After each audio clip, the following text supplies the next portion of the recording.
Vamos dar início à nossa aula de hoje, à nossa conversa, aquilo que nós precisamos. A responsabilidade do médium. Médium e a sua tarefa. A sua tarefa tanto como médium familiar e como médium dentro de uma instituição, seja ela particular ou seja ela uma instituição que ela não seja particular, que tenha uma sociedade, que tenha um conselho. Nós precisamos estarmos sempre cientes dessas responsabilidades nossas. A nossa tarefa, às vezes, a gente tomando pelo passado, nós iniciávamos, quando nós éramos pela dor ou pelo amor, nós éramos encaminhados a uma casa espírita para buscar o socorro, para buscar o entendimento, para buscar o alívio das nossas dores, o alívio da nossa obsessão. E muitos de nós batia à porta das casas espíritas em busca desse socorro. E hoje nós observamos que as nossas casas espíritas, elas estão sofrendo uma ação muito, assim, diferente de antigamente. Porque antigamente nós chegávamos na casa espírita, eu não sei se essa é a minha impressão, mas como eu iniciei numa casa espírita, onde era uma cidade, na minha época, havia muitas casas, mas ali onde eu comecei, não seria uma creche, mas seria um local onde muitas crianças ficavam, muitas jovens ficavam. E ali aquele senhor montou uma casa espírita. E eu iniciei ali. E ali nós víamos a presença imensa, muito grande, não só dos adultos, mas de jovens. Jovens que participavam da casa espírita, jovens que movimentavam toda uma instituição a nível de recursos, a nível de mocidade, a nível de evangelização. E eu também passei por outras casas, onde a mocidade era o foco principal da casa espírita. O foco, assim, primeiro, porque eram eles que no futuro assumiriam a casa espírita. E hoje nós observamos que o jovem ele está perdendo o atrativo pela casa espírita. A gente para pensar o porquê. Por que o jovem ele está buscando espiritualidade, mas de uma forma diferente, em outro local? E a gente não entende o porquê. Será que é porque a casa espírita ou os espíritas transformaram a casa espírita num local muito assim diferente ou oprimido ou exigindo demais do jovem ou deixando de dar aquilo que o jovem busca, que é o conhecimento, que é o estudo aprimorado da doutrina espírita. E isso a gente observa. Eu não sei se vocês, dentro da casa espírita, aonde vocês participam, existem muitos jovens. Muitos jovens, eu digo jovens mesmo, que começa com 15, 16 e assim vai, e ele é o futuro daquela entidade. Será que está faltando na família, a família estimular esse jovem, pai, mãe, levar os seus filhos? Porque nós temos aquela ideia, meu filho, quando chegar na idade madura, ele vai resolver o que ele quer, e a gente não conduz ele.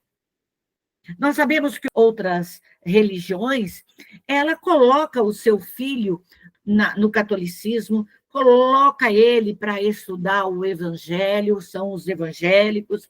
Então, quer dizer, ele leva Será que nós, espíritas, não estamos falhando com a nossa juventude, não deixando a nossa juventude de lado, deixando a nossa juventude assim de uma forma sem o conhecimento das verdades espirituais? Ou estamos só dando aquele conta-gota para o nosso jovem?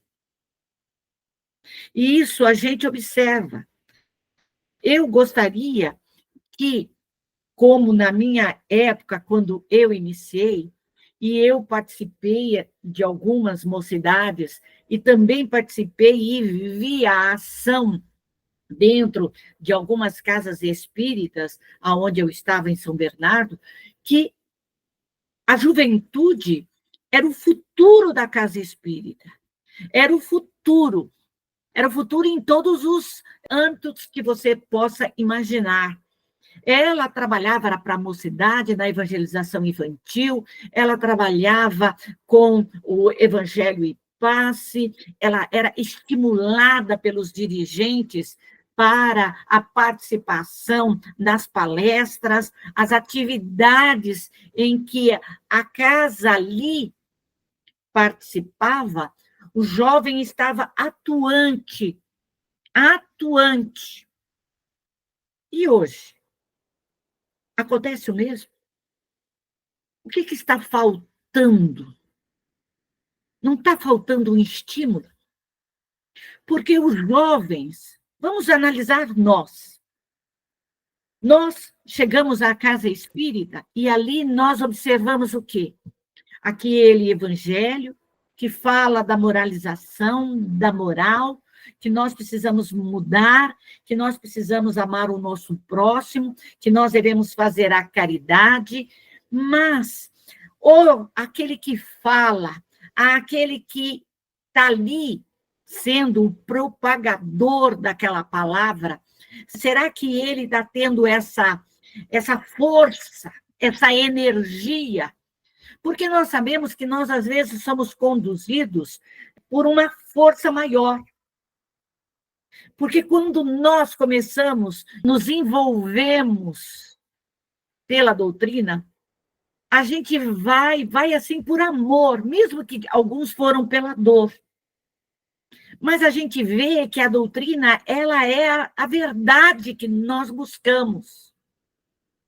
É a verdade que nós trazemos de vidas passadas e que se comprova a cada instante e a cada momento do nosso viver.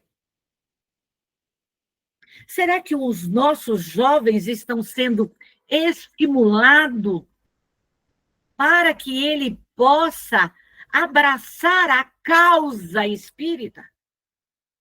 É uma coisa que é para pensar. É uma coisa que eu estou colocando, eu gostaria de ouvir. Pode perguntar, Beatriz. Sobre o seu questionamento, eu vou falar um relato pessoal. A cidade onde eu nasci e onde eu cresci ali, fui alfabetizada na religião, na doutrina espírita, não se tinha muitos jovens. Uma cidade pequena, centros pequenos, então não tinha esse movimento. Não houve. A princípio, o primeiro contato nós fizemos a parte de evangelização, mas assim, foi muito pouco, mas o meu pai era bem atuante no movimento espírita, então a gente tinha esse contato. Mas a questão da mocidade, desse movimento para poder desenvolver os jovens, não, na minha cidade não. Eu tive um contato um pouquinho maior quando eu fui que eu ia visitar meus parentes aí em Presidente Prudente, que a gente tinha, e que via que tinha bastante gente, era muito gostoso, era bem bacana. E depois de muito tempo, eu vim morar aqui para Araçatuba e eu fui trabalhar numa casa espírita como evangelizadora. Mas um erro, um pecado dessa casa espírita, porque sem preparo nenhum, sem uma formação, uma didática, coisas que eu vejo que em outras igrejas, as igrejas evangélicas, as católicas, elas têm esse preparo. Você faz um curso para você poder evangelizar as outras crianças, porque a evangelização infantil, ela é a porta de entrada para a doutrina, para a religião ali. Então, né, eu fiquei 4 anos na evangelização infantil, e era uma rotatividade de evangelizadores muito grande. Então, é o que você disse aí na sua fala. Muitas pessoas chegam na casa espírita destruída. Casa espírita é o pronto-socorro, a porta aberta ali para te socorrer. Quando você tem uma melhora, aí você, naquele sentimento de gratidão, de quer retribuir esse acolhimento, você se voluntaria. Na minha experiência, na casa espírita na qual eu trabalhei, então eles levavam para evangelização. Só que você chegava lá, você não tinha nenhuma diretriz, você não tinha nenhuma condução assim para dizer, olha, a evangelização espírita é isso, não te apresentava nada. Era apenas uma salinha para poder ficar com as crianças, para os pais poderem assistir as palestras. Esse é o erro das casas espíritas. Daí eu comecei a visitar outras instituições aqui, e é tudo da mesma coisa. Tínhamos um encontro anual aqui dos evangelizadores, mas era uma coisa assim muito rasa, para a grandiosidade do que se apresenta ali, do trabalho a ser feito. E as pessoas desestimulavam e elas iam saindo. Tanto que quando houve a pandemia que fechou as casas, quando retornou, eu não quis mais voltar. Eu falei, não é para mim, porque eu estou indo de contramão do que eu acredito, do que eu penso, como poderia ser feito. E nesses 4 anos que eu trabalhei lá, eu lutei muito para poder sistematizar a evangelização infantil, sistematizar a mocidade, o grupo, mas não houve adesão, então assim você acaba que desestimulando, coisa que a gente não vê em outras casas religiosas. Eu acho que esse é o problema, é a falta de preparo, de estímulo para você trazer suas crianças e manter elas no centro, né, na doutrina. Muito embora mais tarde ela possa escolher outro segmento religioso, mas ela já tem a base e ela tem a referência do que seria o certo, o ponderável ou não. Essa é a minha visão. Mas você está correta. A falta de preparo não é só para os evangelizadores, é para a mocidade, é para o estudo. Porque, às vezes, chegamos dentro da casa espírita e nos é dado o livro dos espíritos e ali vamos estudar. E, às vezes, nós observamos que aquele que ali está na condução, nem ele tem um esclarecimento profundo sobre isso. Então, e dentro da nossa visão espírita, daquilo que nós conhecemos, daquilo que nós estudamos, e daquilo que nós podemos fazer em prol da doutrina dos espíritos, nós temos que trabalhar nesse ponto. Aquele que tem a condução de uma casa espírita, aquele que tem já responsabilidade dentro de uma casa espírita, ele tem que estimular isso. Ele tem que preparar os seus jovens. Se ali existe uma meia dúzia de jovens que pode abraçar esse trabalho, nós temos que orientar, nós temos que instruir, nós temos que auxiliá-lo. Trazer recursos necessários não é só pegar, dar um livrinho na mão dele e falar para ele, vá, e fique ali meia hora trabalhando, porque pai e mãe têm que ficar na outra sala assistindo o evangelho. Aquela coisa que nós não paramos para pensar. E talvez seja isso que as casas espíritas, principalmente aquelas que não têm um trabalho de cura, porque dentro do trabalho de cura, nós vemos que a casa enche. Eu não estou falando mal da casa de cura, de forma alguma, mas vão buscar o recurso espiritual e ali se enche. Mas a casa em que tem o evangelho, que tem o passe, e que ali tem aquele trabalho cotidiano, a evangelização infantil, ela é relegada. A mocidade é relegada. E por isso, o que está acontecendo? Os dirigentes estão envelhecendo. Os dirigentes estão envelhecendo. E quem vai substituir esses nossos irmãos que estão partindo para a espiritualidade? A doutrina, ela tem que tomar um alavanco, ou seja, não é nem a doutrina, porque a doutrina é perfeita, mas o espírita, ele tem que tomar consciência disso. É um fato que a gente tem que pensar. Nós sabemos que alguns daqui participam de algumas casas espíritas, e eu gostaria de ouvir de cada um de vocês a participação ou aquilo que é muito importante. Fala, Leninha. Eli, eu vejo assim que acontece que os jovens, eles não querem muito a responsabilidade da casa espírita. A mediunidade dos jovens hoje estão cada vez mais aguçada, assim, mais desperta, mas, na realidade, eles não querem, eles falam assim, mas eu sou novo, eu estou estudando, eu não tenho tempo para isso, mais para frente eu vou. Eu vejo muito, assim, lá no frequento, pedir.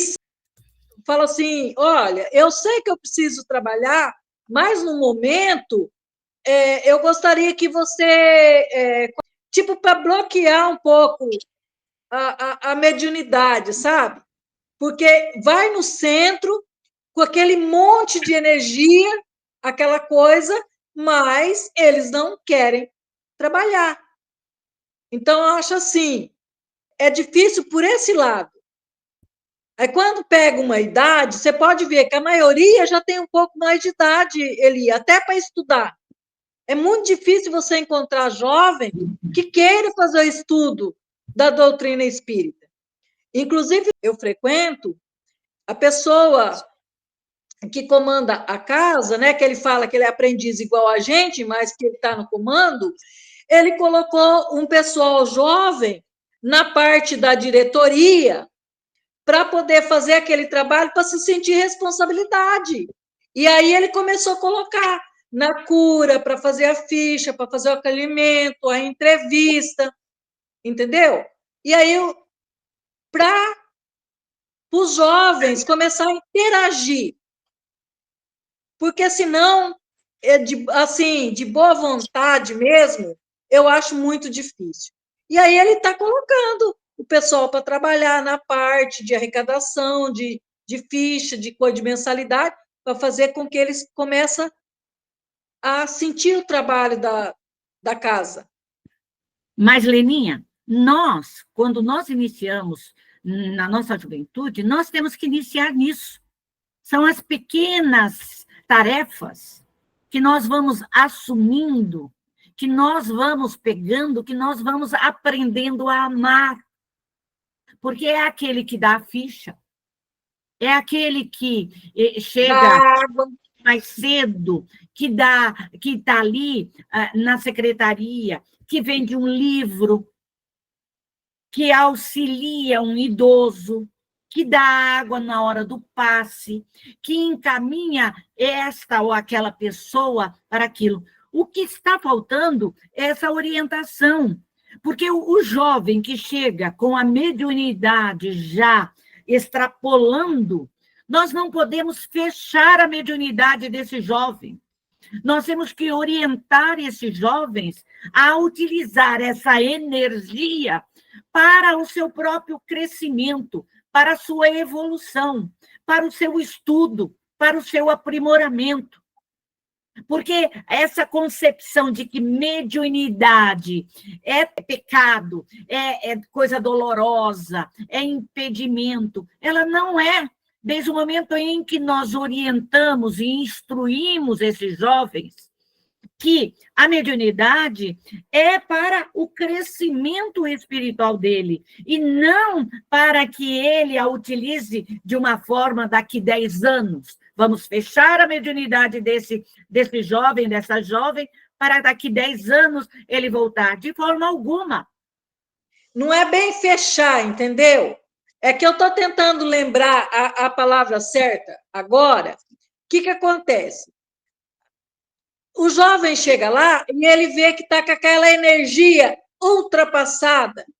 Aí ele pede para fazer um passe de dispersão e pede para fazer, tipo, envolver numa proteção. Porque ele não vai trabalhar com uma semana daqui a um mês. Então, é um meio que eles fazem para o jovem se sentir melhor, porque senão vai fazer o tratamento a vida toda. Que tem jovem que até frequenta ele, até frequenta, mas, certo? Leninha, Recebe o passe, tudo, mas não quer trabalhar, e não consegue trabalhar. Porque às vezes estuda e coisa e tal. Aí, quando o bicho aperta, vai lá tomar um passe para se melhorar. Mas nós temos que ver que a orientação, ela leva esse jovem a ele trabalhar e não a bloquear a mediunidade dele por um período.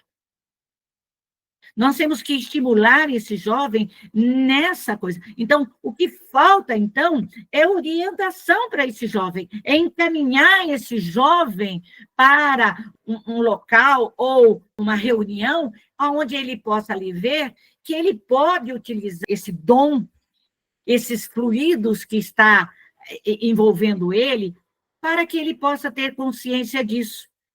Cada caso é um caso. Tem um jovem com uma obsessão séria, ele tem que ser levado para um tratamento necessário. Cada caso é um caso, porque se nós formos discorrer cada atitude, cada coisa, o jovem, ele tem medo, ele ainda tem medo, eles têm medo. Ele não tem esse conhecimento dos espíritos, ele está sendo como se invadido por aquele fluido que ele não conhece, que ele não sabe trabalhar. Então, o que falta é orientação, é instrução, é saber trabalhar com os jovens, orientando e instruindo esses jovens. Nós temos que pensar nisso, porque senão nós vamos ficar sempre nisso. O jovem não quer, então ele vai embora. O jovem não quer, ele vai embora. O jovem não quer, ele tem medo, ele vai embora. Então, é uma coisa que a gente tem que repensar nisso, para trazer os jovens para dentro da casa espírita. Eu vou segunda, chega segunda, eu tiro aqui pela minha casa, não vou longe, não.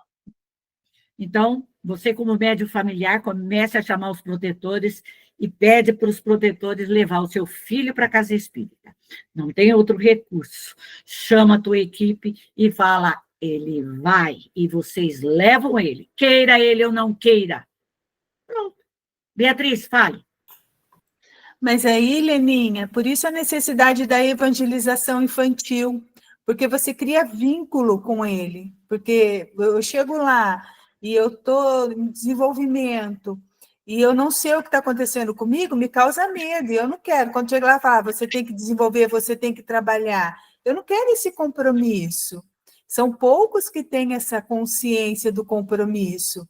Então, a necessidade da evangelização infantil e criar vínculo com esses jovens, com essas crianças e jovens adultos, é para isso, para que quando chegar o momento dele, ele não se sentir desamparado, porque o que acontece dentro de uma casa espírita é que você se sente desamparado.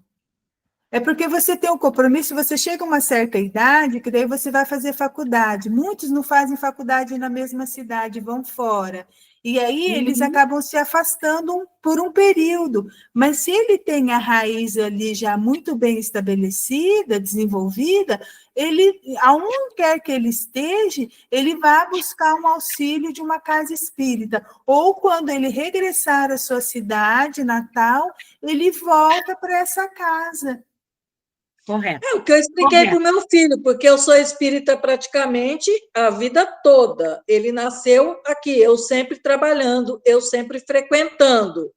Ele dizia assim para mim, Mãe, eu não quero ser. Só que eu ensino para ele, eu falo, que nem eu falei para ele, você tem a mediunidade, você vai ter que trabalhar, ou hoje, ou amanhã, ou depois. Só que quanto Correto. mais cedo você começar, melhor. Então, mas obrigar, a gente também não consegue, né? Mas eu explico, eu ensino e eu falo para ele: você não quer ir por amor, você vai pela dor. Então, você está traçando o seu caminho. Explicar, a Correto. gente explica, mas é o que eu te falei: a gente não pode obrigar, né? Amarrar e levar. Correto. Você está correta, Leninha. Na sua posição, você está correta. Como mãe, você está correta. A orientação que a Beatriz colocou também é correta. Chegamos nesse momento ao término da nossa aula, aonde os nossos corações e pensamentos se dirigem ao nosso Pai Criador, rogando desse Pai amantíssimo as suas bênçãos sobre todo esse grupo de estudos, sobre todo esse grupo de amor. Ampare-nos, Senhor, as nossas fraquezas. Abre as nossas mentes para que possamos entender mais as leis que nos regem, trazendo para nós, Senhor, o conhecimento maior para podermos expandir cada vez mais esse amor do Cristo, Senhor de nossas vidas. Pedimos também nesse instante, Pai amado,